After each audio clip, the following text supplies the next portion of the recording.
ओ sir sir ऐका ना, ह्यांचं ना जरा गडबड वाटते, तुम्ही केस लढा ना. बर ठीक आहे, मी तुझी केस लढतो. नाही नाही नाही सर, नको. मी लढते सर, मी बरोबर तूच करते. लढ, मी फक्त पुश करणार आहे, मी त्याच्या विरोधात लढणार आहे. तर आता मी ओंकार राऊत यांच्या विरोधात ही केस लढणार आहे. अहो सर, विरोधात का लढताय तुम्ही? माझ्या गंमत म्हणून लढतोय, असंही या केसला विरोध करण्यासारखं काय आहे?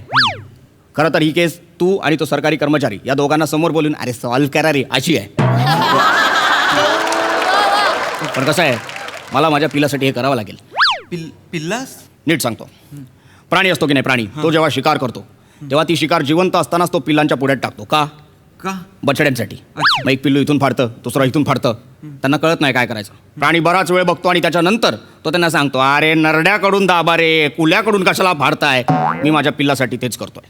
सर, इथे नरडही माझंच दाबलं जात आहे आणि कुलाही माझाच फाडला जातोय.